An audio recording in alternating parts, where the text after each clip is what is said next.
do mundo. E cada dia que passa, nós estamos entendendo menos da gente. Então, a sabedoria ancestral começa, eu não sei se começa ou finaliza no velho. O velho para nós é o símbolo, um livro de história vivo, que deve ser acessado a todo momento. A mulher é o símbolo de força e vitalidade, de criação, que deve ser respeitada sempre. A criança é o futuro da comunidade, que ela tem suas vontades próprias e deve ser criança, trazendo alegria para a aldeia. O homem ele tem a obrigação de cuidar de tudo isso. Dizem que é machista. Dizem que é um cuidado. Eu não quero me encaixar e nem colocar meu povo encaixado em nenhuma caixinha que talvez já tenha. Mas o convite é para eu falar da experiência do meu povo e como a gente cuida com isso. E aí eu percebi que qual é a diferença. Nós que vivemos em comunidade, a gente não cria um filho para ele ser advogado, médico ou qualquer outra coisa. Um filho nasce para ele ser criança. Ele cresce para ele ser jovem. Depois para ele ser um adulto. Contudo, o que ele não pode deixar de ter é o respeito. Então, o que mais se tem dentro da comunidade é respeito. Ontem, numa live, a moça me perguntou como que vocês não tinham, falando sobre justiça restaurativa, no nosso povo a gente não tem juiz, não tinha advogados de defesa, nem de acusação. Porque nosso maior legado é o respeito. Se eu respeito todos, no ato de desrespeito, eu estou indo tudo que a minha comunidade passou. Em cada passo que eu vou, em cada lugar que eu vou, tem um respeito aos espaços, limite de casa, limite para nadar, limite para comer, para trabalhar, para dormir. Se eu sei o meu limite, se eu tenho respeito para mim, com os meus e com minha família, eu aprendo a ter respeito com o outro. E é nesse sentido que eu faço um contraponto. E eu percebo que as instituições hoje, elas trabalham para que quanto menos informação nós tenhamos, mais possamos ser efetivamente desorganizados. Então, acho que era os gregos que faziam isso. Quanto mais eu separar o povo, mais fácil é derrotar. É mais fácil para derrotá-los. E eu percebo que nós estamos fazendo isso. A universidade precisa aprender o que é ser universal. O que é ser universal dentro da uma instituição de ensino? Eu consigo passear por diversos campos de estudo dentro da minha universidade aqui na aldeia. Eu entendo sobre geografia, filosofia, medicina, culinária, arquitetura. Para mim, esse é o universo em que conversam um com o outro. Mas nós temos nos afastado desse universo acadêmico e temos enaltecido um outro diploma. Qual o diploma que é maior do que o teu ser que você é? Qual o diploma que é mais rico do que as experiências boas e ruins que você teve? Nós não vamos entender sabedoria ancestral se eu primeiro não sei quem eu sou. Eu quero fazer umas perguntas, se porventura vocês quiserem responder para vocês, que eu sempre faço nos meus cursos. Eu falo 3 vezes, mas aqui eu vou fazer uma vez só. Primeiro, se você não sei qual a profissão que você está escolhendo ou que você vai fazer, ou está fazendo, mas a primeira é quem é você? É uma pergunta simples. Quem é você? A segunda, Você é o que os outros querem que você seja. E a terceira, de onde vem a tua força? Se eu não sei quem eu sou, eu vou esperar ter uma profissão para me colocar na posição. Eu sou engenheiro, eu sou médico, eu sou doutor, eu sou isso, aquilo. Não. Eu primeiro sou o Biraci Pataxó. Biraci, filho do pajé Itambé hoje, e de Dona Maria. Meu pai já foi cacique, hoje é pajé. Minha mãe sempre foi uma cuidadora do lar e uma exímia cuidadora através da alimentação, cozinheira. Eu agora posso ser diversas coisas, mas antes eu sou o Biraci Pataxó, que eu carrego no meu sangue, no meu ser, o meu povo.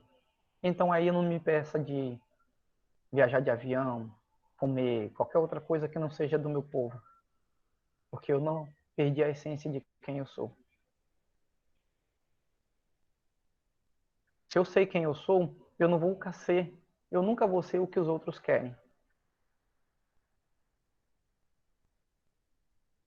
Então, eu vou começar a dizer, essa é a minha força.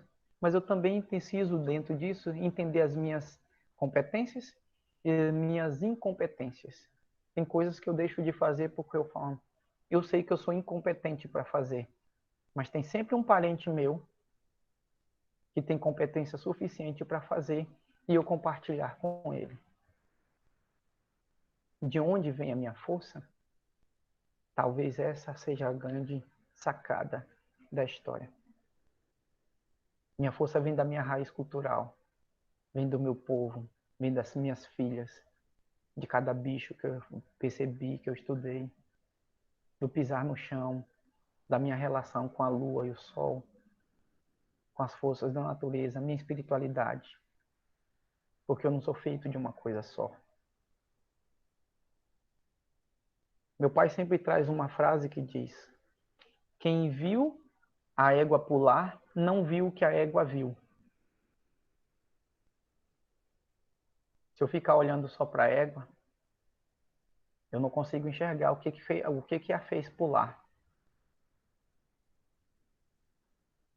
Na área de, nas áreas de psicologia e de diversas áreas que mexem com a mente humana, eu tenho percebido que existem muitas indagações quanto às doenças, como as depressões, enaltecendo essas doenças. Não a todos, é claro. Toda regra tem sua exceção.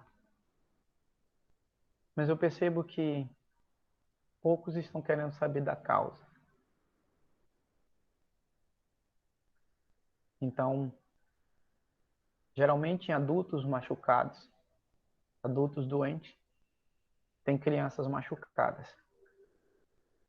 Isso pode ter acontecido enquanto você estava na barriga da tua mãe, ou quando você era um bebezinho, criança ou adolescente. Mas essa relação que a gente passa na vida parece tão rápida, mas é tão lenta e ao mesmo tempo especial. Então, o segredo dos mais velhos, que eu aprendi, é olhar o que ninguém quer ver. É cheirar o que ninguém quer cheirar. É fazer o que ninguém quer fazer. Eu não peço respeito. Eu me imponho, eu me coloco. E a minha imposição não é fazer você acreditar no que eu estou dizendo. Eu digo a minha verdade. Mas tenho absurda certeza, não é absoluta, é absurda certeza que você também traz a sua verdade. E que a gente não precisa se matar por isso, porque nós estamos falando de duas verdades. Nesse sentido, quando eu começo a compartilhar e entender a minha sabedoria ancestral, saber que meus pais, sendo bons ou ruins, me ensinaram muita coisa, os bullying, os colegas das escolas, as conquistas, Os desprezos também me ensinaram muita coisa. Eu compreendo que o medo e a coragem, elas estão de mãos dadas comigo. Amor e ódio, ilusão, desilusão, carinho e afeto, tudo isso anda junto comigo. Eu experimento o tempo todo. Mas nós não teremos um espaço ancestral nos diversos lugares que nós vamos se eu não respeitar de onde eu venho. Se eu não sei de onde eu venho, eu nem sei para onde eu vou. Talvez até eu imagine que saiba, mas eu nunca vou estar satisfeito nos lugares onde eu me coloco. É como, sabe, eu tenho barco, eu sei navegar, eu tenho mar, mas eu não sei como chegar a esses lugares. É como se eu estivesse num labirinto. Eu sei a porta de entrada, sei onde é a saída, mas eu não consigo achar o caminho. Nós somos muito mais fortes do que nós imaginamos, mas o decorrer que a gente tem na vida, a gente vai achando que a gente perde essa força. Quisera nós sorrir e brincar como uma criança. Quisera nós homens ter o poder de colocar uma vida no mundo saído do nosso ventre e ter a magia e a conexão que as mães e as mulheres têm com seus filhos. Quisera nós ter a paciência e a sabedoria que um velho tem. Só que a gente não pode esquecer. Se eu machuco uma mulher, eu tenho uma mulher na minha família. Se eu machuco um idoso, um dia eu serei idoso. Se eu machuco uma criança, um dia eu fui criança. Ou talvez ainda seja. A ancestralidade, ela não te deixou e nem vai te deixar. Para nós, povos indígenas, cada corpo que se desfaz, a alma volta em forma de espírito, para não dar avisos, nos ensinar coisas que nem o corpo aqui não teve condições de ver.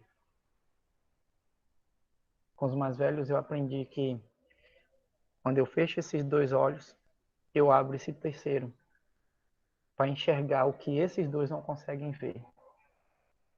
Quando eu abro esses dois, para que ele enxergue o caminho e o que está nas minhas costas.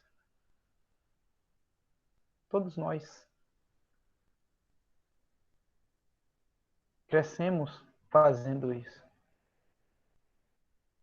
Sabe, aquela sensação, alguma coisa estranha aconteceu, de chegar no lugar, falar, poxa, aqui não tá legal. Com o tempo nós vamos perdendo isso. A nossa alta capacidade de lidar com nós mesmos. Sabe qual é o mais interessante? Antes de morrer, ou antes de sair da nossa vida, cada um que passa leva algo, e cada um que passa deixa algo. Nós somos cheios de ferramentas. Você é que escolhe. Quando eu começo a pensar desse jeito, eu não preciso falar de exclusão. Porque se eu incluo todo mundo, eu não vou ter tempo para falar de exclusão. E a inclusão, ela começa pelo respeito. De saber que talvez eu possa caminhar por ambientes onde pessoas que precisaram passar com rodas, muletas, que os caminhos que eu enxergo todo colorido, alguém vai enxergar preto e branco, ou totalmente escuro. E se eu consigo dialogar com a minha boca, tem alguns caminhos que alguns dialogam com os braços, com as mãos. A gente não precisa falar de exclusão, se em todo momento a gente respeita a inclusão de todos. Então a sabedoria ancestral, ela vem muito. Olhar, sabe, o que a égua viu. E um dos ensinamentos que os velhos sempre dizem, porque falar, até papagaio fala. Mas nem todo mundo dá crédito. E meu irmão mais novo, enquanto a gente estudava, dizia, a gente estuda tanto esse negócio aqui na universidade. E ele disse, ele colocou uma frase dele que eu acho sensacional. Na prática, a teoria é outra. E quantas vezes eu tentei praticar o que a universidade me ensinou e era totalmente diferente da teoria. Então, o que eu disse agora no começo já virou passado. Mas o meu passado segue de modelo de como eu devo caminhar no meu presente. Pensando no futuro. Mas se eu fico demais no passado ou fico demais no futuro, eu esqueço de viver o presente. E talvez você vire um pingo do i, sabe? O i, se você tirar o pingo, ele continua sendo i. Mas você que é pingo, quando o i vai embora, você não sabe se você é uma vírgula, se você é um ponto. Se é um ponto, você não sabe se é de continuação, se é um ponto final. O convite com as perguntas, de falar um pouco nisso para a gente abrir. Em que posição você está? É um pingo? Você é um i? Você é o que você é, o que os outros querem que você seja? Você sabe quem é você?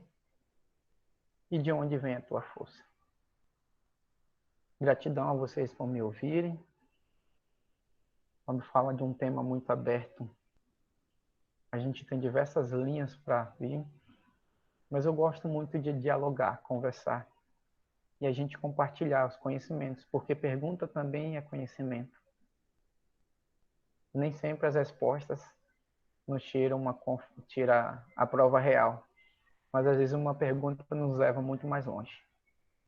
Professor Cilier, gratidão e a todos que me ouviram e que ainda irão. Valbiraci, eu que agradeço, na verdade, você ter aceito o nosso convite e construir esse momento de troca e de aprendizagem com essa ancestralidade que nos é tão cara e tão rica. Eu tenho alguns comentários também para fazer, penso que é fundamental e você trouxe alguns elementos muito importantes. Refletimos o papel da universidade, né, no sentido de pensar qual é a sua pretensão à universalidade. Achei muito bacana quando você trouxe isso, sobretudo quando a gente vê a universidade, né, reproduzindo saberes, né, reproduzindo práticas de escolarização, né, a partir de uma sobrecarga de carga horária, né, de horas-aula, e distanciada cada vez mais daquilo que a Marilena Chauí chamou de formação. Então, a despeito de todos esses desafios, soma-se também um projeto de desmonte do ensino superior brasileiro, que estamos enfrentando, né, na verdade, há alguns anos, sendo intensificado, né, de 2019 para 2020. Então, nesse processo, né, temos um processo de interrupção da expansão das universidades e de desfinanciamento e também de sucateamento desse ensino. Então, como é que você vê o papel da universidade diante desses saberes ancestrais que só são incorporados de maneira muito fragmentária, né? Como a universidade pode trazer para si, consigo, essa sabedoria dos povos ancestrais? Essa é a primeira questão. E a segunda, eu trago a do... Eu ouvi uma. Pode responder. Ah, tá. Eu ouvi uma frase de um amigo meu, professor que é estudioso, ele é etnopsiquiatra. Ele falou de que Jung disse que o contrário do amor não é o ódio, é o poder. Então, a universidade ela não quer perder o poder. Como é que você vai... Já pensou os espaços da universidade, de qualquer universidade que você conheça, as salas abertas, um professor dando aula ao ar livre, Quando eu faço essa comparação com minha comunidade, é isso. Eu chego ali num pescador, ele está ensinando sobre geografia, sobre biologia marinha, a relação com os peixes, com o tempo. E aí ele não está ali em busca de poder que ser reconhecido como um professor, ele é o pescador que está à disposição para ensinar. A diferença é que ser professor universitário, principalmente a dependendo da área, te dá um poder. A depender da universidade que você está, também te dá poder. E as pessoas querem ser poderosas. Quem vive em comunidade sabe que não existe um poderoso. O poder é de todos. É assim que a política fala, o poder emana de todos. Na prática é diferente, mas dentro da comunidade não existe um melhor do que o outro. Existe um compartilhar de ideias e um bem comum. São pessoas comuns vivendo em unidade. Então a mudança da universidade só vai acontecer quando ela permitir perder o poder de decidir para o outro o que ela acha que é certo. E eu acho meio difícil entenderem, porque eu não peço nem que façam isso, porque quem vive em comunidade, quem já experimentou estar em comunidade, sabe do que eu estou dizendo. E você não ensina quem vive na cidade a viver em comunidade, porque são pensamentos diferentes. É isso. É fundamental essa reflexão, né, no sentido da gente pensar uma universidade que faça o discurso circular e que faça esse poder se descentralizar, porque a universidade, enquanto instituição social, é também espaço de disputa por poder, né, certamente. Então, são desafios que são colocados pela reflexão do Ubiraci. Eu gostaria de trazer alguns comentários, né, e perguntas. O primeiro comentário que temos aqui no nosso chat, e vocês podem se inscrever, tá, pessoal, para falar. Temos o comentário da Viviane Tavares, de Feira de Santana, psicóloga, dizendo: verdade, nós muitas vezes perdemos a essência e queremos que os outros enxerguem a vida como enxergamos. A cultura e modo de vida é bem particular. Sou fascinada pelo respeito que a cultura tem pelos idosos. Esse é o comentário da Viviane. E temos aqui a pergunta do Vitor, né, que estudante de Legal. licenciatura interdisciplinar de Ciências Humanas. Vitor, se quiser fazer também sua pergunta oralmente, pode ativar o microfone, a câmera e fazer. Olá, pessoal, boa noite. Vocês estão me escutando bem? Sim. Primeiramente, eu queria agradecer ao Biraci por ter compartilhado as suas experiências da sua própria comunidade com a gente também. E a minha pergunta, eu até anotei aqui, é o seguinte, Biraci. Como podemos romper o paradigma de aculturação, sendo que quando chegamos em certos ambientes, como a universidade e as escolas, nós somos rompidos da nossa própria cultura para acreditarmos na cultura do outro? E como podemos romper esse paradigma, sendo que onde nós chegamos, nós já somos abatorrados de culturas diferentes da nossa. Eu, Sendo eu vou que, falar. sendo assim, Ah, tá, desculpa. pode. Pode falar. Sendo assim, a gente não consegue discernir quem somos, quando nós estamos envoltos em várias outras culturas, mesmo que vivendo em comunidade talvez diferente um pouco da sua, como a nossa, que eu sou me comporto de uma maneira, o meu vizinho, ele se comporta de uma maneira totalmente diferente da sua cultura. É basicamente essa a pergunta. Eu lembro um dia que, quer dizer, me mandaram uma postagem de Gilberto Gil. Ele disse: tá legal, a sua universidade tem cotas? Legal, aproveite se tiver um preto estudando nela, para você conhecer e entender coisas que você jamais viu e talvez nunca saberá. Quando a gente fala de aculturação, todo indivíduo ele é modificável. O nosso corpo ele é inteligente, ele se adapta a tudo. Se o calor começa a ter mais pelo no nosso corpo, e a gente vai se adaptando aos poucos.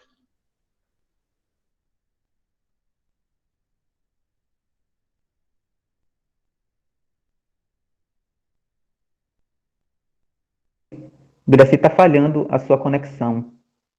Não, nós não estamos te escutando.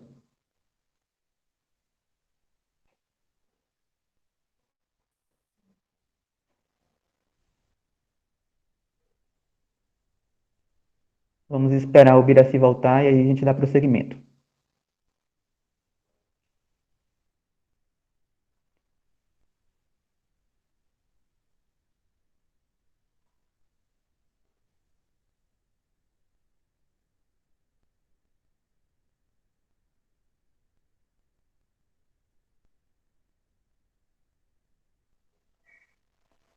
Biraci, está nos escutando? A gente não te escuta.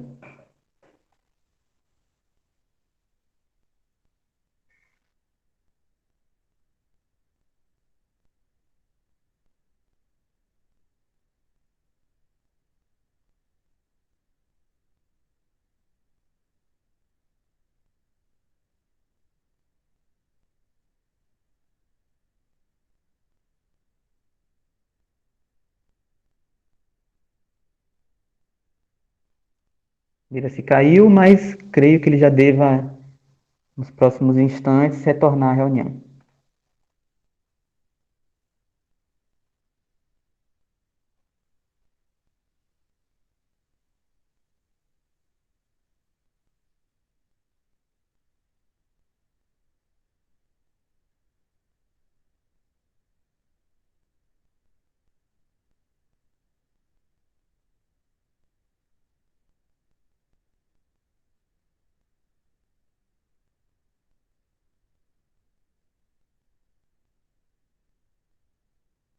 Desculpe-me, tá chovendo aqui, a internet caiu. Tudo bem. Pode dar prosseguimento, Biraci. Então, quando eu vejo nessa questão do processo de aculturação, até uma palavra que eu não sou muito fã, porque eu acho que a gente se acultura de muita coisa. Eu mesmo que sou pataxó, estou usando um computador e eu entender que várias outras culturas elas se entrelaçam à minha, mas na minha essência eu tenho a minha religião, adoro a minha farinha, adoro o pé descalço. E toda vez que eu coloco um tênis no pé, eu entendo, eu estou colocando que eu vou entrar em um outro ambiente que necessito. Mas na primeira oportunidade, eu vou tirar ele e colocar no cantinho, esperar uma outra oportunidade para usar. Então, falando de mim, eu sempre experimentei tudo que me veio. Mas em nenhum momento eu deixei de esquecer de onde eu vim e filho de quem eu sou.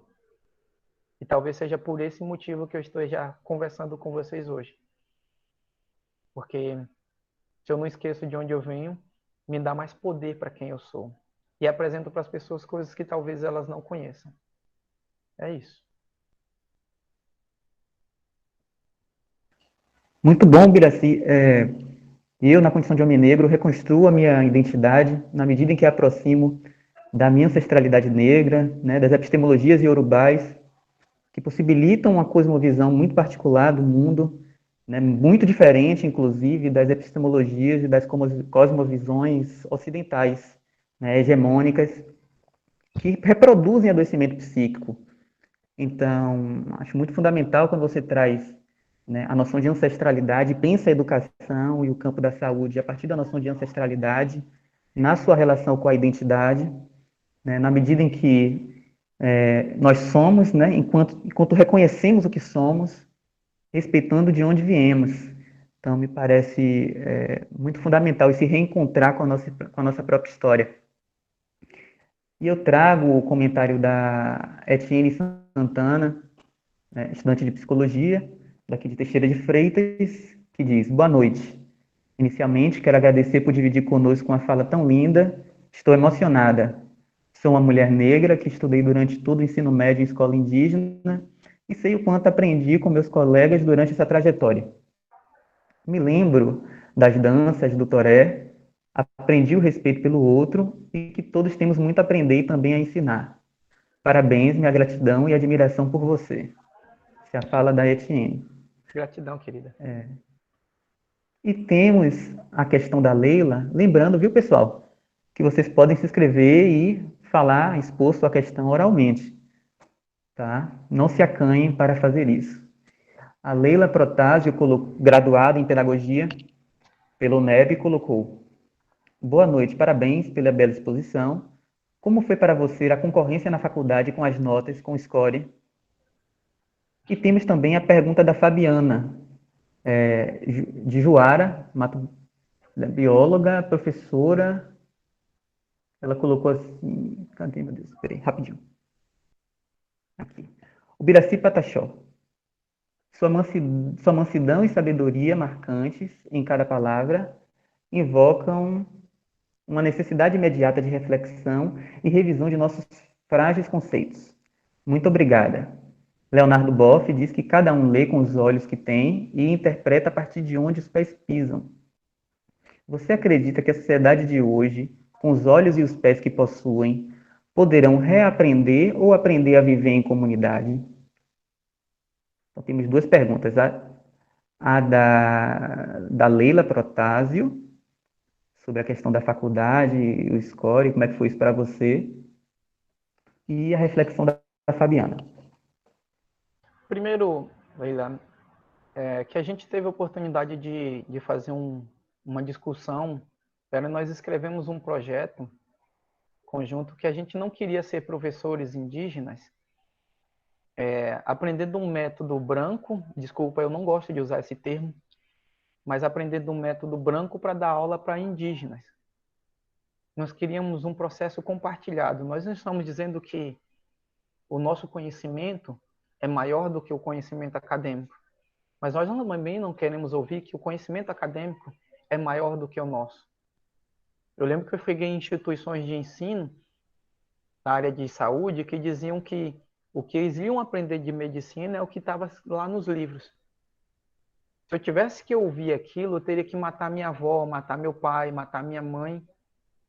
Inclusive agora, com o Covid-19, eu até brinquei, que falei, minha mãe quase deu uma overdose, que minha irmã, meu cunhado adquiriram o Covid, e minha mãe deu tanto medicamento caseiro, e a cada um que ele bebia, né, ela fazia as orações, fazia o medicamento e eu levava, o meu cunhado, minha irmã se sentiam melhores. Então tem muito mais coisa do que isso. Então a academia, ela diz uma coisa, só que quando eu sei da minha essência, e nessa discussão nós escrevemos um projeto dizendo, nós queremos um ensino compartilhado.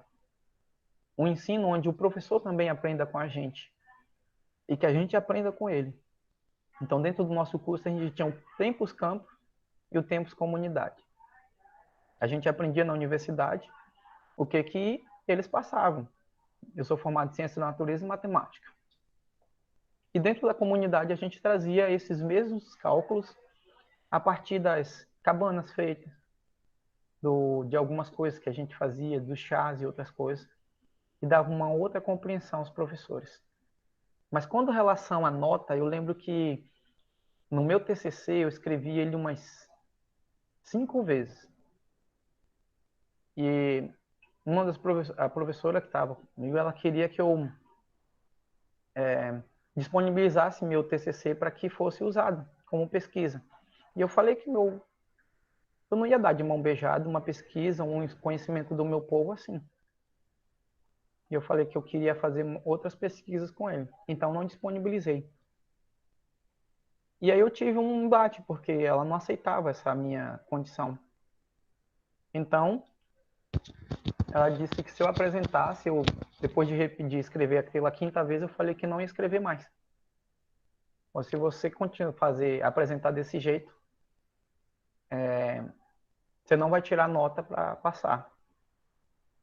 Eu falei, se eu não passar, se eu não concluir, eu faço uma outra universidade. Mas o meu conhecimento ninguém vai levar assim de mão beijada. E não vai ser você que vai dizer o que é certo ou errado. Eu disse, qualquer um pode avaliar se eu escrevo certo, politicamente correto, de acordo com o português. E eu não queria eu não queria imprimir o meu trabalho em cada uma numa folha. Eu queria frente e verso da folha. Porque o discurso tem que ser igual à prática. E aí, esses embates. E como eu fiz ervas medicinais, um conhecimento comunitário, fiz de A a Z ervas medicinais que meu povo tem, com os meus queridos velhinhos. E aí eu levei 3 plantas, aroeira, pequenininha, levei quebra-pedra e pau-brasil. E uma outra que a gente chama de Comigo Ninguém Pode, que é bem pequenininha, são parecidas 4. E no dia da minha apresentação eu pedi que ela pudesse colocar a plaquinha em cada planta. Todas elas idênticas, muito parecidas. E ela errou, não acertou nenhuma. E eu disse, é justamente por isso que eu não quero... Comecei a minha apresentação dizendo, é justamente por isso que eu não quero deixar de qualquer jeito e eu quero fazer um trabalho bem feito. E como você não pode avaliar o conhecimento do meu povo, porque você não conhece. Pode avaliar como eu escrevo e a metodologia que eu escrevo. Mas se eu não passar, eu só queria ter apresentado o meu trabalho. Universidade tem um bocado, mas nenhuma delas vai me ensinar quanto a universidade que a minha comunidade me deu e me dá até hoje. Então, eu não me importei muito com nota e não sou muito fã de notas. Todo mundo quer um 10, mas eu lembro que quando eu tirava um 5 no ensino médio, que dava para passar, eu ficava feliz também. A outra pergunta, professor? Desculpa. Oi, deixa eu ver aqui. Só um momento. A Fabiana colocou, a Fabiana do Mato Grosso, bióloga e professora, colocou: você acredita que a sociedade de hoje, com os olhos e os pés que possuem, poderão reaprender ou aprender a viver em comunidade? Eu acredito sim na humanidade. Nós somos muito inteligentes. Mas e aí eu quero chamar a atenção para o seguinte. Eu acredito que a comunidade, se ela quiser, a humanidade, ela vai aprender a viver em comunidade. Nós somos muito associáveis. O coronavírus, ele está espalhado no mundo porque nós aprendemos a ser sociáveis com muita gente. Apesar de sermos preconceituosos, mas pelo tempo que o coronavírus saiu de lá da Ásia e veio aqui para a América do Sul, foi muito rápido. E a gente está tão interligado um com o outro em tão pouco tempo que isso está sendo muito rápido. Mas ao mesmo tempo nós colocamos várias barreiras. E a gente começou a destruir assim do lado e a gente começou a construir arranha-céus. E aí eu acredito na humanidade se houver um despertar e eu não sei como vai ser isso. E talvez não seja o papel de nós indígenas, mas eu tenho certeza que o nosso papel é avisar. E aproveitar o espaço, eu já quero trazer um aviso. Para quem vive em grandes cidades, para quem vive perto de mar, para quem vive na mata, a Mãe Terra nunca esteve doente, nunca vai estar. Ela está sendo generosa. Como uma grande mãe, ela está sendo generosa. Quem mora perto da praia, basta ela querer aumentar as ondas em 5 metros e varrer tudo que está ali perto. As grandes cidades, basta sofrer uma semana de chuva intensa, que até pato vai morrer afogado. Nos lugares onde tem muita mata, é mais fácil acontecer enchentes. O local onde é muito seco, basta ela fazer a terra tremer. Nós somos menores do que um dinossauro, mas nós aparentemente somos mais ferozes do que eles. Então, quando ela quiser, ela varre a gente também. Então, eu sempre digo, o coronavírus é o recado do carteiro. Nem é a carta e nem é o carteiro ainda. É a primeira de muitas pandemias que nós iremos passar se a humanidade não acordar para fazer um novo de novo, diferente do que todos estão imaginando. Basta sair a vacina que nós vamos procurar outro coronavírus para a gente encontrar outra vacina de novo. Então, eu acredito na humanidade, mas infelizmente ela está sendo muito reativa, está esperando apanhar na cara para reagir. Nós, povos indígenas, a gente sempre aprendeu a ser proativo. Vamos cuidar para que não falte. Vamos cuidar para que eu não apanhe. Mas se for necessário morrer, morreremos felizes.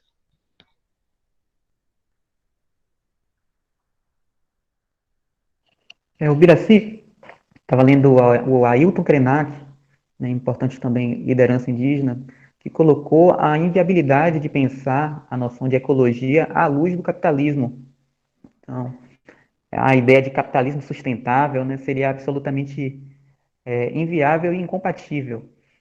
Diante disso, também venho notando, né, uma pesquisa recente apontou que a taxa de suicídio entre as populações indígenas é aproximadamente 3 vezes maior no cenário atual que na população em geral. Então, o que é que está acontecendo com essa população indígena, né? E que estratégias podem ser construídas no sentido de pensar a promoção de saúde mental, né, junto às populações indígenas à luz das sabedorias ancestrais? Né? Essa é uma pergunta que eu trago, né? Até peço desculpas àqueles e àquelas que já colocaram suas perguntas. E temos também a pergunta da Marceli, que se relaciona um pouco com aquilo que eu acabei de perguntar, no sentido de pensar qual é a relação da sua comunidade indígena com o estudo da psicologia e com a saúde mental? Então, eu desenvolvi uma técnica a partir da observação de vários cuidadores, parteiras, pajés, curandeiros, não só do meu povo, mas de outros povos do Brasil, e observando outros cuidadores. E eu coloquei o nome como Corinré, que trabalha corpo, mente e espírito. Desde a chegada dos portugueses até aqui, foram nos apresentados uma outra religião. E salvo, quero deixar bem claro, isso não tem nada a ver se um índio, porventura, for evangélico, ou for católico, ou até um índio que está numa religião de matriz africana. Todos nós podemos seguir o que a gente quer. O que nós não podemos ser e permitir é que sejamos colonizadores de pensamentos. O que tem acontecido é as grandes instituições têm entrado dentro da comunidade e têm colonizado os pensamentos. Dentro de uma comunidade onde tem taxa de suicídio, as pessoas geralmente não procuram mais os seus pajés. Porque procuram pajé, e geralmente essas comunidades as que estão mais próximas das metrópoles, das sociedades modernas. Por quê? Ela vive uma dualidade, um conhecimento da comunidade e, ao mesmo tempo, um conhecimento de fora. E esses entram em choque diversas vezes ou estão em compartilhamento diversas vezes. Ele não tem acesso a um psicólogo, que seria o pajé, não o seu modo de ver a cidade. Quando vem é de maneira precária, com poucos pensamentos, mas vem com um pensamento acadêmico e não comunitário. E nem ao mesmo tempo procura-se mais o pajé. E ele encontra num barco, navegando, mas sem saber para onde ir. Essa técnica que eu tenho feito, eu tenho ido de aldeia em aldeia, feita de maneira online, falando com jovens, que é empoderando os jovens quanto à sua espiritualidade e o poder que os mais velhos têm. Eu tenho 36 anos e eu falo de uma maneira muito simples para que os jovens entendam de que o conhecimento que chegam nas universidades um dia saiu da comunidade. E que tudo que acontece na cidade ele pode usar sim, mas que ele não possa esquecer quem ele é. Então nós temos duas coisas: empoderar a comunidade de si, enfrentar suas barreiras, seus problemas, mas ao mesmo tempo também abrir uma nova perspectiva de ensino para os profissionais da área de psicologia, psiquiatria, quanto ao entendimento comunitário. Então, nessa perspectiva, por exemplo, os portugueses eles dizimaram várias populações. É o seguinte: eles derramavam óleos na água e tocava fogo. Naquele tempo, a água e fogo, um apagava o outro. A água apaga o fogo. Então, quando você faz isso, para o pajé você tem poder. Quem é maluco de enfrentar quem coloca fogo na água? Então, se eu acabo com o poder da espiritualidade que tem local, eu acabo com qualquer outro povo. Você pode olhar que em todas as culturas começaram acabando as pessoas pela espiritualidade. Você pode olhar que a grande maioria das pessoas com depressão, tristes, estão desacreditadas da sua espiritualidade, estão desacreditadas do seu poder, acha que não tem mais solução, que é o final de tudo. Então, quando você se conhece e você se empodera de quem você é, eu falo que é como uma cobra, sabe? Uma cobra, para ela crescer, ela solta a sua pele todinha. Fica super vulnerável. Mas, ao mesmo tempo que ela larga a sua pele, ela também larga as suas cicatrizes. Larga as suas conquistas daquela pele para conquistar uma nova. Ela não esquece as dores que teve. Mas aquela dor serve para ela trocar de pele e ser uma cobra renovada e não uma nova cobra.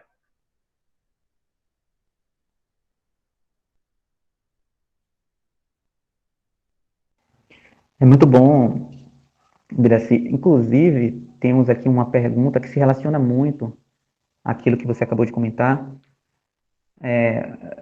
Vou ler para vocês. Meu nome é Eliseu Oliveira, técnico de enfermagem.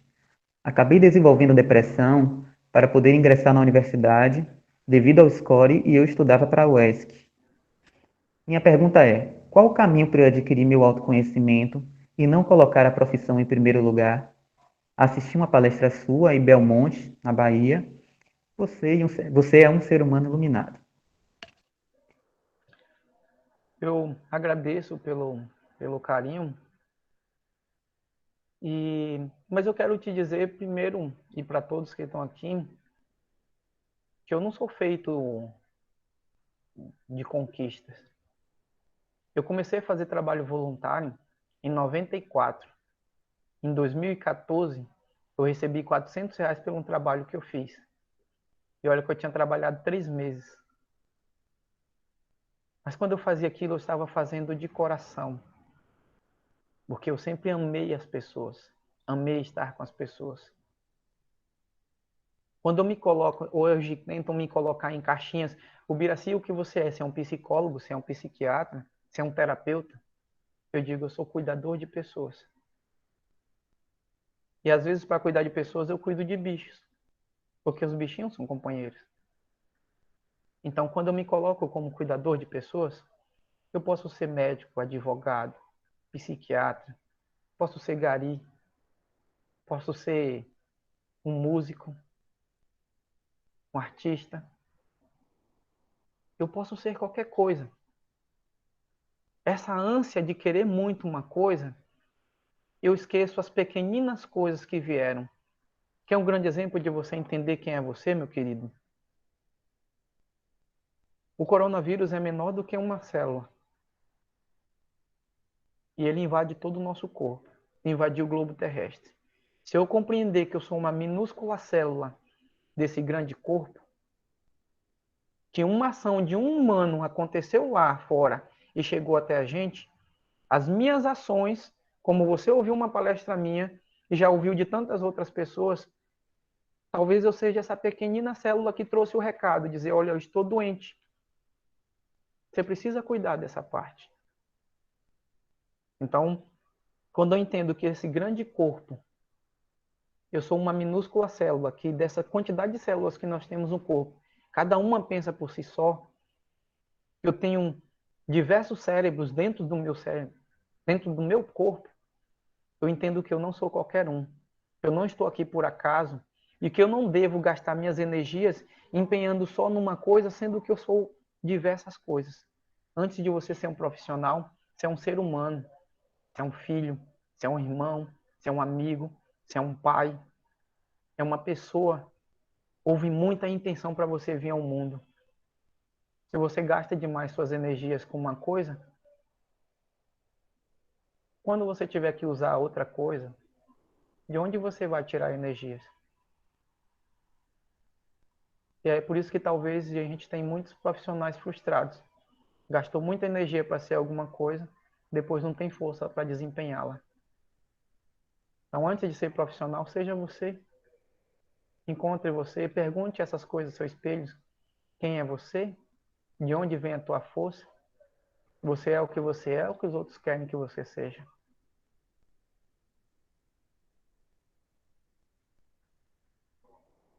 Temos vários comentários. Temos o do Vitor Felipe, de Teixeira de Freitas também, que inclusive já trouxe uma pergunta, né, reiterando, linda resposta, fico grato por ouvir, renovar o nosso estilo de vida. Já dizem que não nós, que se não nós não aparelhamos das ferramentas necessárias, nunca conseguiremos lutar com as forças suficientes para romper as amarras sociais que somos cercados. Temos a Viviane Patachó, de Teixeira de Freitas, estudante do BI de Ah, parente. Humanidades,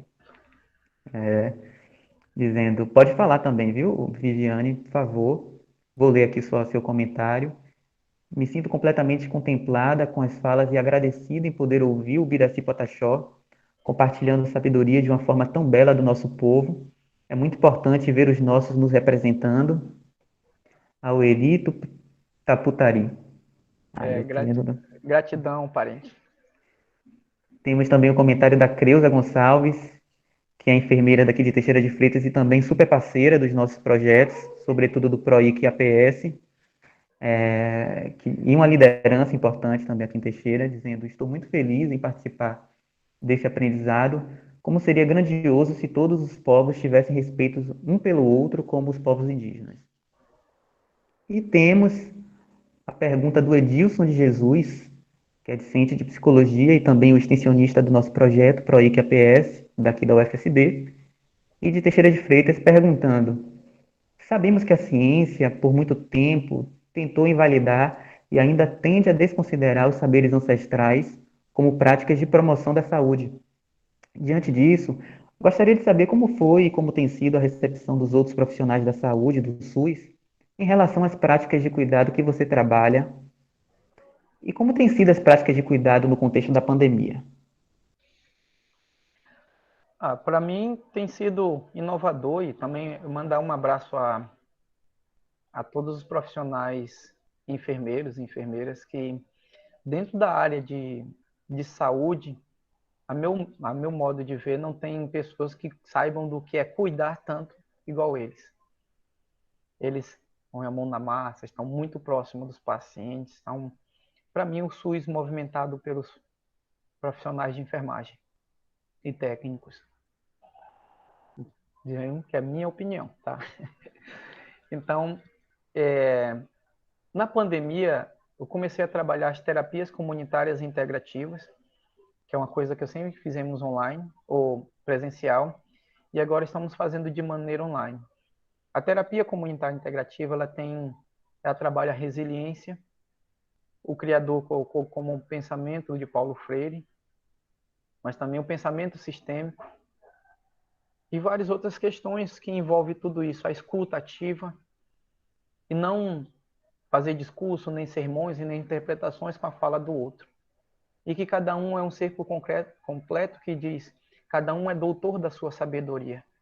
Quando eu me coloco, quem melhor do que eu para trazer o meu doutorado de vida?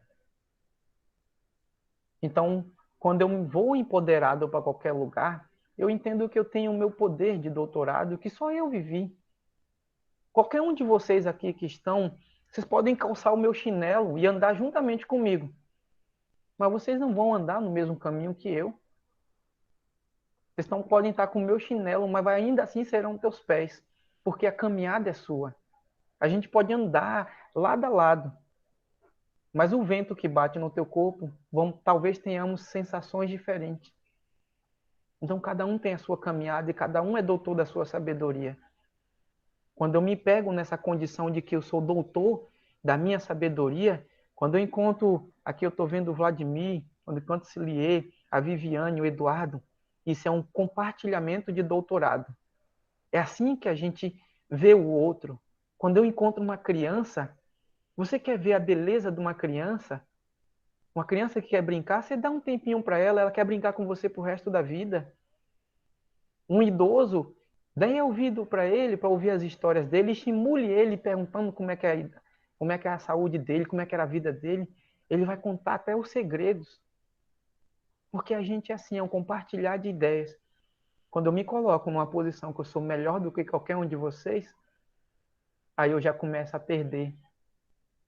Começo a perder essas universidades maravilhosas. Quanto professor auxiliei? Quantos naufrágios não teve na tua vida? Quantos furos já não teve nesse barco e tu teve que remendar para estar aqui até hoje? E aí seria idiotice da minha parte, isso sim é idiotice, eu não tirar 5 minutos do meu tempo para ouvir essas histórias. Então, ou seja, quando a gente entra nesses espaços, eu me entro com o meu doutorado. Ou entro em ambientes onde tem acadêmicos. Eu fui palestrar uma vez em Santos, onde o único que não tinha, eu nem tinha formação ainda universitária, na área de saúde era eu. Tinham mais de 300 pessoas. Então, vocês podem entender da medicina da academia, mas eu sou pós-graduado em cuidar. Quero ver vocês ganhar para mim. Talvez a mãe de vocês compete com a gente. Eu lembro que eu fiz um curso de massagem e tinha que fazer 50 massagens para ganhar um certificado. Eu fiz 500. Eu dava massagem em cachorro, dava massagem em velhinho, dava massagem, pegava todo mundo. Enquanto o cachorro não botar a língua para fora para babar, eu não largo ele. Eu falei, se faz bem para um ser humano, deve fazer bem para um bicho. Então eu percebo que, assim, tem sido diferente chegar nesses locais. Porque eu não tenho um... Eu sei que diversas vezes talvez sofro preconceito. Mas é o que eu sempre digo para cada universidade que eu vejo aqui nos olhos de vocês que abrem. Deixa só dar a oportunidade de 1 minuto só. Quando me perguntam assim, Biraci, você quer falar quanto tempo? Eu digo, quanto tempo eu tenho? For 1 minuto, eu vou sintetizar minha história em 1 minuto e vou falar. For 20 minutos, eu vou falar em 20. Se for meia hora, eu vou falar em meia hora. E vou organizando. Vai o tempo que me tiver, eu vou fazer. E aí, quando tem, eu conto a minha verdade. Irmão, minha irmã, quando você fala da tua verdade, não há como te colocar para baixo. Não há como alguém pisar em você. Porque a sua verdade é o seu caminho. Ninguém pode entrar no teu corpo e andar por você. Então, quando ele fala, mas é assim foi você que aprendeu, eu aprendi de outro jeito. Então, não cabe a mim. Segue seu caminho que eu sigo o meu. Eu vou pedir para aqueles e aquelas que têm um interesse em fazer comentários ou perguntas oralmente, que faça a sua inscrição, por favor, aqui no chat. A gente já está se encaminhando para o final, daqui a aproximadamente em 5 a 10 minutos no máximo. Mas aí eu vou trazer também algumas perguntas, né, que já foram colocadas aqui no chat. A primeira delas, de Lázaro, aprendiz, UFSB, Teixeira de Freitas. O Biraci, concordo com sua fala em perceber as várias formas de saber. Pergunta, na sua visão, qual o maior desafio para que as pessoas acadêmicas percebam isso? Né? O desafio da academia em reconhecer e validar diferentes formas de saber. Pergunta do Lázaro. Na verdade, Lázaro, muitos acadêmicos, para ele reconhecer, ele teria que rasgar muita coisa do seu diploma, né? Reconhecer que o aluno que chega talvez me ensina mais do que eu ensino ele. Então, foi o que a gente falou. Eu perder o poder. Eu falei ontem, estava falando sobre justiça restaurativa, falei, os espaços de direito estão abrindo para fazer justiça restaurativa. Mas quem é que mais desrespeita o direito? A galera que faz direito. Porque ele tem um posicionamento. Se chegar num local, determinado lugar, se for de confusão, a profissão dele chega antes da pessoa. Então, seja, quando eu vou palestrar nesses lugares, eu pergunto, vocês estão preparados para sentir dor? Porque a mudança é igual a cobra. Dói. Dói e não é pouco. né? Quando eu falo de dor, todos aqueles que já sofreram na pele preconceito, exclusão por alguma coisa, sabem do que eu estou falando. O índio está palestrando na universidade, dá aula na universidade, ir para fora do país, no pesquisa, não porque levaram para fazer bonitinho, mas para falar de coisas complexas, dói. Mas eu nunca liguei. Sabe por quê? Porque todos aqueles que remaram contra a maré, que se fazeram, caminharam no sentido da boiada, foram chamados de ovelha negra, que é pejorativo. Dizem que uma andorinha só não faz verão, para fazer a gente acreditar que a gente tem que seguir a corrente. Eu sempre acreditei o seguinte: uma andorinha só pode não fazer verão, mas quando a gente voa, bota inveja nas outras para voar também. Então, o que eu estou fazendo é isso. Estou esticando a minha asa, estou batendo, e o parente, não importa a cor, eu falo parente, pode ser preto, branco, amarelo, azul, ter o olhinho puxado, encaracolado, crespo, careca. Quando ele vê eu batendo a minha asa, ele diz, pode sim, eu posso ser diferente. Eu tenho diversas profissões, mas eu escolhi ser cuidador de pessoas e sustento a minha família fazendo isso. Então, nós podemos fazer diferente, sim, mas é necessário que, eu não espero que muitos que estão lá rasguem seus diplomas, mas eu espero que os novos que estão se formando coloquem no seu diploma um ensino diferente.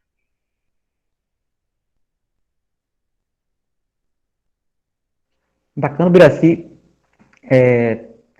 Compete a nós, docentes, né, e aos mestres, né, do saber, valorizar o conhecimento ancestral, né, e pensar estratégias de cuidado que, de alguma maneira, não se reduzam aos saberes técnicos, sociotécnicos, advindos da academia, dos saberes hegemônicos, mas pensando e construindo junto com os saberes populares, né, e tradicionais, em respeito à nossa ancestralidade, nossa identidade, trazendo, enquanto docente, né, nas nossas bibliografias básicas, essas epistemologias, né, esses saberes indígenas, esses saberes populares e tradicionais, né, saberes advindos das cosmovisões iorubais também, pensando uma psicologia preta, uma psicologia implicada com os saberes indígenas. E nessa perspectiva, tem um comentário da Amanda Rosa, de Recife, Pernambuco, que colocou assim: o Biraci Pataxó, quando fala, transmite de uma forma calma e clara uma questão bastante delicada. Percebo com minhas experiências pessoais que nos diversos meios acadêmicos existe uma ignorância incontestável que separa o conhecimento medicinal tradicional ancestral do modelo biomédico atual de atenção à saúde. Isso não é aplicado em nosso país. Com potencialidades e fragilidades, é preciso se atentar para um modelo mais abrangente que acolha a sabedoria ancestral. Esse é o comentário da Amanda. E temos também a pergunta da Fabiana. Deixa eu ver. É isso mesmo, a Fabiana.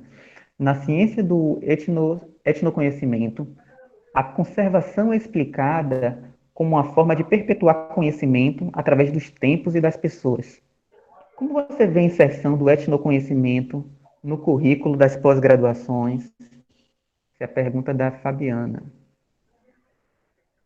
Bicho, foram 3 perguntas aí. Não, o primeiro foi mais um comentário, né, da Amanda, e o meu também foram comentários gerais. Eu Né? quero só chegar uma mensagem. Olha, e aí já comentar também com essa questão do etnoconhecimento. Eu comecei dizendo que eu não gosto muito de falar de exclusão. Se a gente inclui todo mundo, a gente não precisa falar de exclusão, nem de etnoconhecimento preto, nem etnoconhecimento indígena, porque senão a gente vai estar separando mais uma vez os espaços que não é para separar. Nós que estamos sendo excluídos, nós precisamos aprender a incluí-los. Porque a gente não vai esperar de um modelo que sempre foi hegemônico, que sempre esteve ali fechado, colocado. Se eu for para um embate direto, eles nunca vão aceitar. Então nós precisamos criar novas formas de argumento e de maneiras de dizer.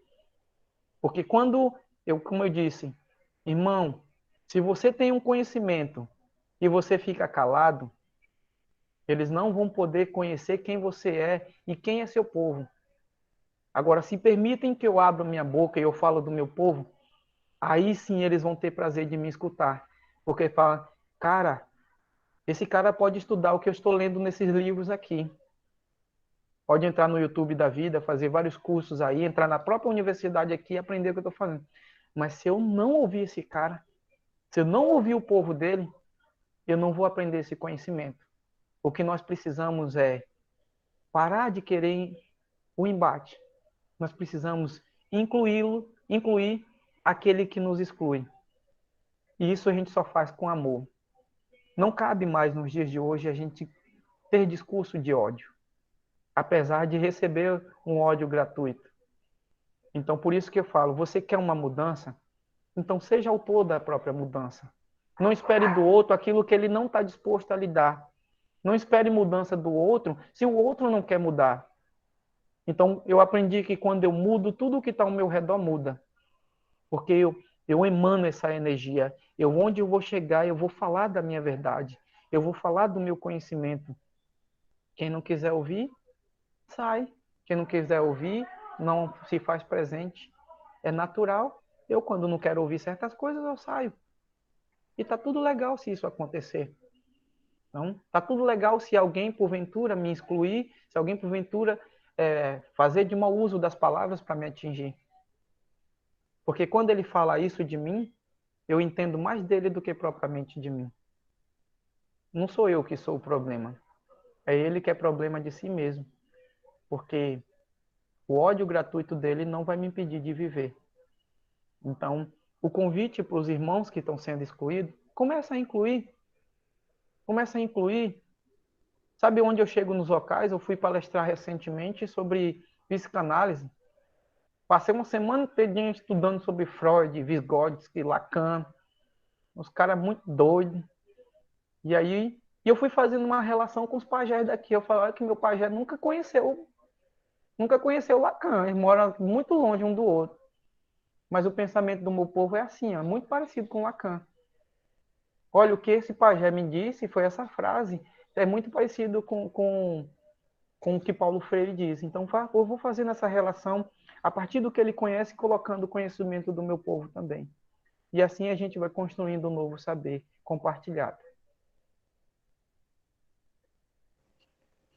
E esse é o nosso desafio, né, Obraci? É construir, inclusive na academia e fora dela, construir aproximações que concretizem a universidade naquilo que ela apresenta como seu valor fundamental, e no seu interior, construir currículos que de alguma maneira se alinhem com os nossos saberes ancestrais e tradicionais. A Estela colocou aqui, a professora Estela, colocou muito bonito isso, Biraci, de que a sua liberdade não compete com a liberdade do outro, ao contrário, amplia. É importante também isso de o professor saber que pode aprender mais do que ensinar o estudante. Como o pai pode aprender muito com os filhos, talvez até mais do que ensina. Percebo isso há muito tempo com minha filha. Bonito sua declaração, viu, Estela? Verdade. E Creus aqui elogiando, dizendo que está amando, que está muito bom. E eu também estou gostando bastante. Legal. Gostaria de saber... Diga, Não por pode favor. falar. Então, gostaria de saber se você tem algumas considerações finais que você gostaria de fazer para a gente encaminhar para o encerramento.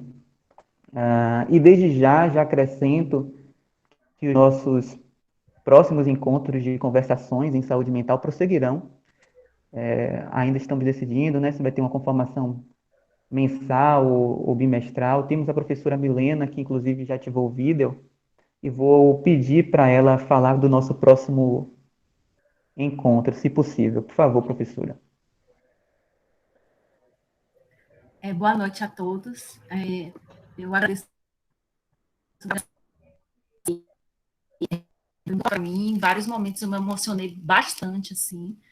E obrigada também pela parte da psicanálise, também acho muito confusa, mas acho importante a gente estudar um pouco. O próximo encontro, né, da nossa conversação, muito provavelmente a gente está decidindo se vai ser um encontro mensal, mas assim, como já tem algo meio que acordado, talvez seja no dia 25 de agosto, né, que é uma terça-feira, e vai ser com a professora Dodi Tavares Leal, que é uma professora da UFSB, e o tema que ela vai trazer para nós é saúde mental e desobediências de gênero. Muito provavelmente nesse encontro a gente vai pedir, porque já foi até sugerido por ela, uma leitura de um texto para a gente poder se sensibilizar um pouco com a temática e poder também dialogar aqui com um diálogo maravilhoso com o Guiraci, tá bem? E agradeço a presença de todos e todas e espero encontrar todas e todos nos próximos eventos. Legal. Então, é isso, né? Quando eu... Olha, vou fazer um pequeno relato seguinte. Eu vou ministrar agora, acho que não lembro, acho que até o dia 9, até domingo, se eu não me engano. Tem até tá tendo uma promoção, acho que de R$ 100, que é um curso que é Autonomia da Cura, que é um pouco sobre essa visão do corpo, mente e espírito. E para quem deseja conhecer um pouco mais de si, é um curso online, né? Eu ministrei o curso de Medicina Indígena, que não é só você saber sobre uma planta, é de como cuidar com essa planta. Existem muito mais coisas que a gente nem percebe que está ao redor. Esse curso Autonomia da Cura é justamente saber que seu nome tem importância, o teu sobrenome, a tua família, o que você faz hoje, a sua religião, as suas frustrações, o seu poder de interação. Então, tudo isso tem a ver, as dores corporais. E aí, justamente, quero convidar, se vocês puderem, quiserem saber um pouco mais, está no site, que é www.biracipataxó.com, e tem no Instagram, que é o Biraci Pataxó, e a gente vai poder trocar uma ideia. Estou à disposição. Passado pandemia, estou à disposição para visitar as instituições e os locais onde eu gosto de estar, compartilhar conhecimento, fazer workshops, cuidados. Professor, já conte comigo para isso, para passar um final de semana. Adoro tomar café. Onde tem café, eu estou dentro. Bater papo, estou dentro também. Então, os locais onde tem seus professores, onde tem instituições de educação que querem um diálogo sobre o fazer diferente, interagindo com o saber que aí está, eu estou à disposição, porque o diferente começa da gente. E entender as dores do corpo humano, talvez ela falar muito mais do que simplesmente uma dor. Então, para vocês entenderem como a gente pensa, como os cuidadores pensam. Minha mãe, nós somos 8 filhos. Eu encostava o pé perto da casa, ela gritava meu nome. Falava, como é que minha mãe sabe que sou eu só pisando? Sabe, conhecer como o tempo vai mudar, como isso vai ser diferente. Os mais velhos, os nossos queridos curandeiros sempre souberam. Então, para quem sente dor na coluna e faz raio-x, fez ultrassonografia e não resolveu, dor na coluna geralmente está ligado a medo. Medo à deslealdade, medo a alguém passar a perna, medo do novo, medo das cargas emocionais que são colocadas. Dor na cabeça geralmente é natural de quem pensa. Problema, quem tem, por exemplo, câncer no seio, é quem a sensação é que estão mamando na minha teta. Então, cada parte do corpo ele conta uma história. E é essa decodificação junto com quem você é, que nesse curso a gente faz questão de trazer. Mas, acima de tudo, entender que você não está nesse mundo por acaso. Não deixe uma profissão ser maior do que você, porque você é um ser por completo. Ah, se cada um que está aqui ouvindo tivesse noção do tamanho da tua luz. Ah, se cada um de nós aqui soubesse o tamanho da tua luz. Assim como a ação de um ser humano e um bicho lá na Ásia movimentou e fez morrer muita gente, a sua ação, seu ato de bondade tem o poder de reviver muita gente. E eu convido a você que está se sentindo uma andorinha, que disseram que não faz verão, a vir voar junto comigo, vir voar junto com o professor Cilier e todos mais que quiserem. Estou à disposição, meu sincero e carinho e amorosidade que tem do meu povo. Recebam o meu carinho, o carinho do meu povo aí onde vocês estão. Fiquem bem, que Deus abençoe. Se cuidem, cuidem de quem você ama. Não perca tempo em dizer que ama. Quando puder, abraça mesmo, aperta, beije. E faça o que você te dá no coração, porque isso é muito bom. Gratidão a todos. Meu sincero agradecimento, Biraci.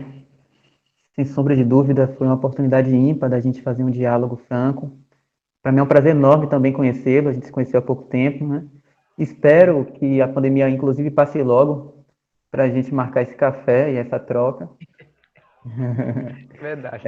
Enquanto isso não acontece, a gente vai mantendo, né, o diálogo e com os demais também promovendo os encontros de saúde mental, né, de conversações em saúde mental, na perspectiva de prover conhecimentos que historicamente não são providos no âmbito da academia. Então, resgatar e reconstruir esses deveres minoritários, sobretudo, é o nosso compromisso, né, não apenas formativo, né, do ponto de vista técnico, científico, mas também político. Então, desde já eu agradeço também à professora Milena Dória, coordenadora adjunta do PROIC, UFSB, e aos alunos e alunas da UFSB que estão aqui presentes, e também a todos e todas que fizeram desse momento um momento de encontro e de aprendizado. Obrigado, Biraci. E Gratidão, a gente, querido. eu que agradeço, e a gente se vê nos próximos encontros. A gente vai encaminhar por e-mail, né, para aqueles que assinaram a lista de presença, como é que é, meu Deus? A gente vai encaminhar a divulgação dos próximos encontros, tá? E os certificados, né, ficarão disponíveis àqueles que fizeram a inscrição pelo SIG Eventos. Então não basta assinar a lista de presença, mas também só vai receber quem assinou essa lista, tá bem? Então é isso, um abraço, fiquem bem e se cuidem. Obrigado, Biraci, mais uma vez. Tchau. Tchau, pessoal. Gente, maravilhoso.